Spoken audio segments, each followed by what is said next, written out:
Hi guys, Sam here from Landscape Plus. Today I am with Ryan and Fred and we're going to have a quick chat about dark skies lighting. So I was lucky enough at Futurescape this year, guys, to be asked to be on a panel of supposed lighting experts. It's questionable. And although the talk itself wasn't about dark skies, it's a topic that came up so many times. Ryan, you look after design support at Landscape Plus. How much is that coming up in your day-to-day world at the moment? A lot more now. I mean, over the last couple of years, not so much, but I think I'm having weekly discussions on it. So it's obviously a prominent subject that, needs to be thought about and considered, definitely. Definitely. And has that changed much over the, I mean, how many years have you been here now? 1 or 2?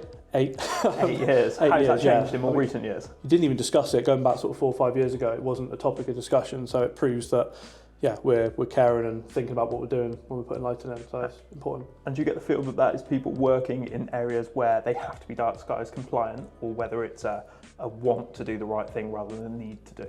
It's definitely a mix, but mainly I think people just want to do the right thing. It's occasionally there's sort of bat conservation areas where you have to comply, but generally I think it's just people thinking a little bit more. Do the right thing. Yeah, 100%. Good to hear.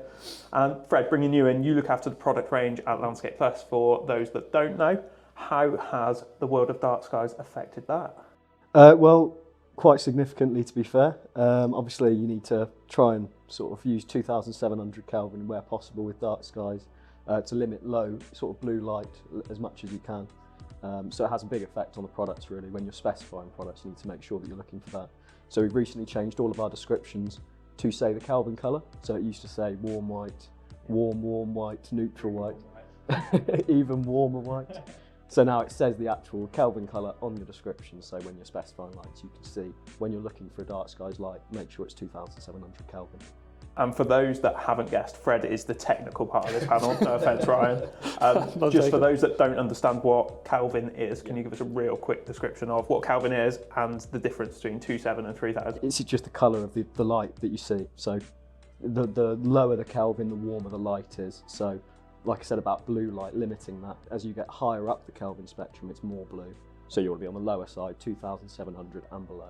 And you said that we would traditionally have sort of standardised 3,000 Kelvin. Is there much of a difference between 3,000 and 2,700? Visually, no, not barely any difference to the eye. But obviously to animals, it makes a significant difference to nocturnal animals. That's cool. And a little sneak peek for everyone, we have a new website coming at some point next year. Fred promises me. Is there going to be much of a change on the website to accommodate dark skies? Yeah, absolutely. So we want to make more of a sort of push to try and get people more aware of dark skies and to make it easier to specify those light fittings. So we're introducing a filter, so you'll be able to click a filter and it'll show you all of the dark skies friendly lights that you can use. Nice. I think that'd be good for customers, but also for the team in the office as well. You get a filter to that and know that they're going to be compliant. When I was on this panel at Futurescape, we were asked a question on how to be more dark skies friendly, and I think my response was something along the lines of the most dark skies friendly you're going to be is don't put lights in the garden. Now, in doing that, it's going to leave us all out of a job pretty quickly. So what I'd like to do before we finish up is just go through and have a couple of sort of top tips from each of you for when a customer is putting together a scheme. If they stick by your top tips, it will limit the sort of effect on wildlife. Ryan, what's your go-to first? Zoning, I think, is one of the most important. So break it down to different circuits. You haven't got all on, all off at once. You can create different sort of pockets and different fields. And timers as well is another important one. So making sure it's on a dusk to dawn sensor, or just timing your lighting in the evenings so it's not on all evening long. I always try and describe it to people that when you're putting together a lighting scheme, you've got sort of the aesthetic bits, so the bits that when you're in the house, it's nice to look at and see, and then you've got the more functional stuff. So finding your way around the garden, step lighting, seating, that sort of stuff. You don't want to look out and look at a flight of stairs very often, but actually having the trees lit up or some key features lit up is really nice. So zone them separately, switch them on independently. Timers definitely. Freddie, from you? I'd say dimming is a really crucial one. Obviously you want the ability to reduce the light output of your lights as much as you can. If you're not using them especially, or if you're trying to create a bit of ambience, it can actually be a benefit to the garden anyway to have that dimming capability. Cool. And I think one that I always pick up on is less is more. Now, we're probably the worst sales team in the world at Landscape Plus, because actually if we see a plan and we think that it's overlit, we'll tell someone that. I think the main difference for us compared to a lot of what I'd imagine the standard competition are doing is is actually saying the right thing for the garden. Rather than trying to get a big project through, we want to do the right thing. We'll get people to future-proof projects a lot, so conduits, cables, that sort of stuff. And one that we've missed there is the 2700, Fred, which will obviously be a lot easier once your new website is live. It is coming soon, I promise.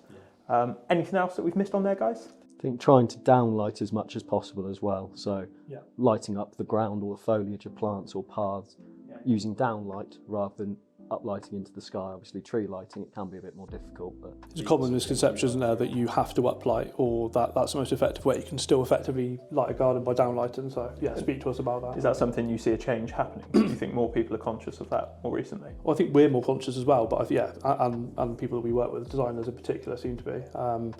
And we sort of actively will do that if there's an area that they want to be dark sky compliant, then is it pretty easy in practical terms? Like, what is the difference between uplighting the tree and downlighting the tree? Do you use different fittings? Different fittings. I mean, you could have something in the plant and below, so not highlighting the tree, or you can have something within the tree downlighting and just create different shadowing effects. A few different ways. And when you do need to uplight, say you need to use a spike for like small pleach trees or something like that, you can use sort of glare shields, honeycomb lenses to reduce the amount of light still going into the air even while you're uplighting. And you don't have to uplight the whole tree as well, just part of it. You don't need to the whole thing to be uplit. So it creates a feature within the tree itself, doesn't it? You don't need to blast the entire thing. 100%. Cool. Well, thank you very much for your time, guys. Hopefully that's been helpful for everyone. We have got some separate videos on zoning, on lighting design, so go and check those out.